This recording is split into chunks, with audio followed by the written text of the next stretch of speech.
Hey everybody, welcome back. My name is Abby. I'm with Fitness is Medicine. Today we're going to do another great workout you can do in your home, focusing on only your hips. So there are a lot of hip stabilization exercises out there and some really important ones that you may or may not be doing. Maybe some that you need to revisit if you've had any hip injuries or surgeries, but it's a good idea to keep working on that hip stabilization no matter what. So remember to come into these workouts warmed up and ready to move. 5 to 10 minutes of a cardio workout just to get your heart rate up, your joints and muscles warmed up, and your mindset ready for movement. Okay, we're gonna start off today with a band around your ankles.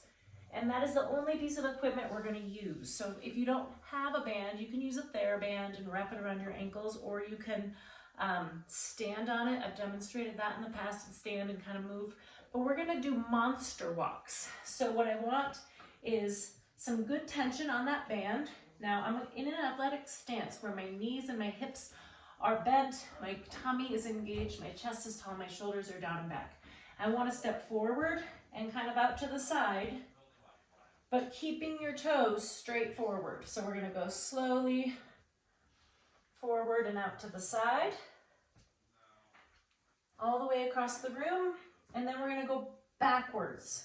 So make sure you're in a non-cluttered area. And another good way to do this, if your balance is an issue, is to do it against a wall. You can just walk all along a wall. So go forward and backwards about 10 times, and then you can take that off. Next, we are going to lower down to the floor. I forgot, you are going to need one more thing, a foam roller if you have it. If you don't have a foam roller, you can use like maybe a larger mat that's rolled up, or maybe a small step stool or something. I'll show you what I mean. We're gonna lie down on the ground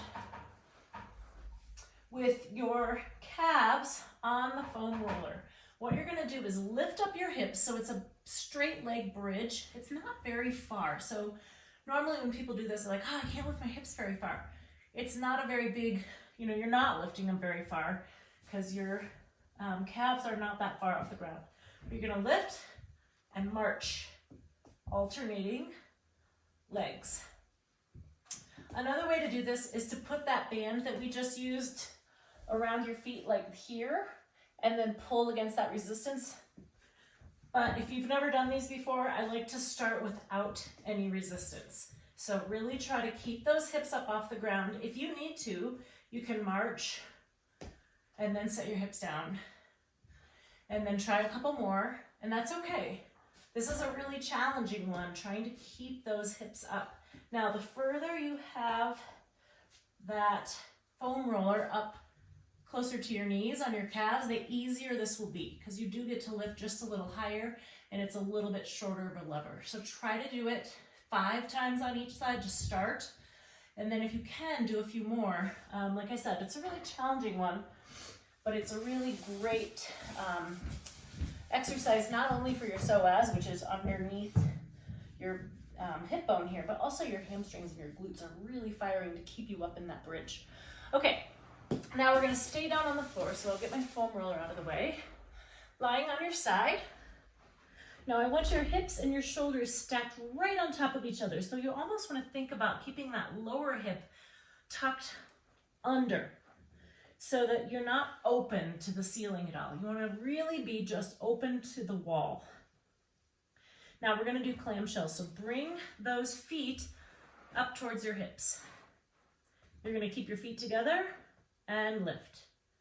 So we're just doing a really controlled clamshell. Now, commonly, people really want to do this really well, right? So they kind of really open it up as far as you can. This one is one of those you want to keep the range of motion small.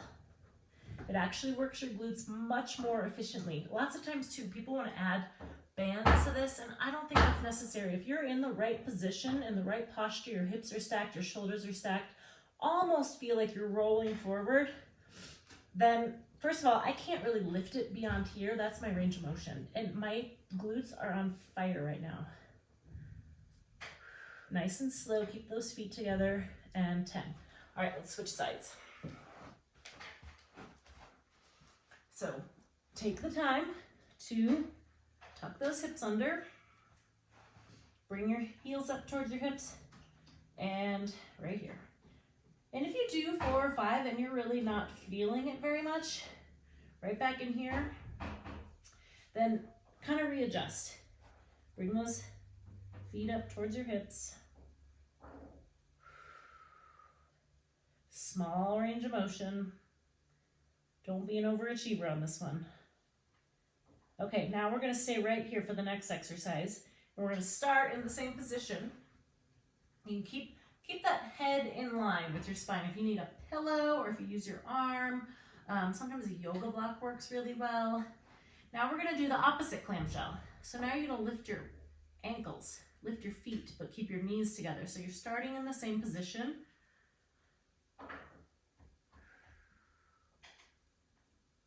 Nice and slowly. Try not to let your feet touch in between. Don't let those muscles rest. All right, now we're going to switch sides again. So we'll just keep flipping over.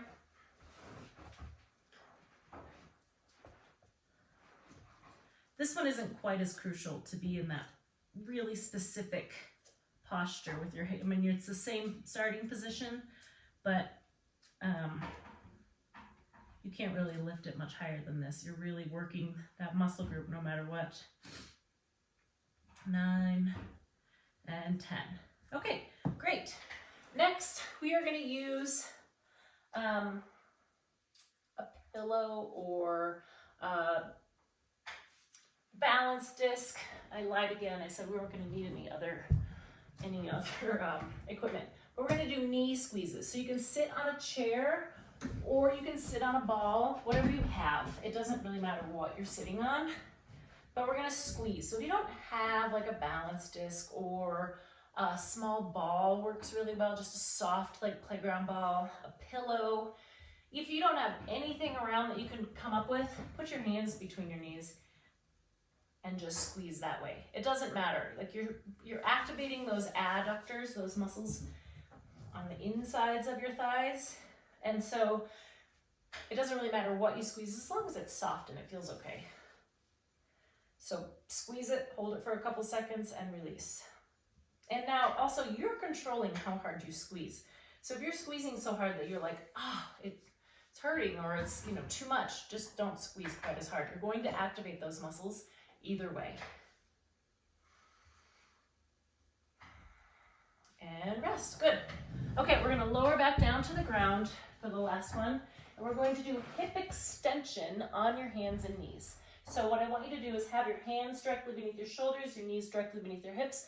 We're gonna stick one leg out straight, lift, and lower. So it's, again, just in this range of motion where I'm straight with the rest of my body. I want a straight line from the top of my head down through my heel, keeping your back flat. Imagine keeping a teacup on your back that you don't want to spill. And then don't touch your toe down to the ground on the bottom.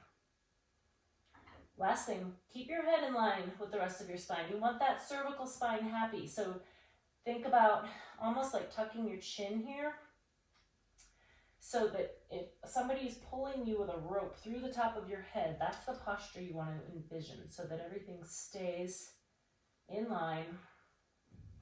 So you're not looking down at your feet, you're not looking up at the wall. 8, 9, remember to keep that knee straight, 10. Good, okay, great. So these types of stabilization exercises are great to do all on their own, or you can add them into your daily routine. Maybe take a couple each day. Like I said, it's a really great thing to keep working on those hip stabilizers. And if you've fallen off your PT exercises or your routine that you've been doing for your hips, it's time to pick them back up. All right, if you have any questions or need any modifications with anything, please let me know. Otherwise, have a great workout and we'll see you next time. Thanks, everybody.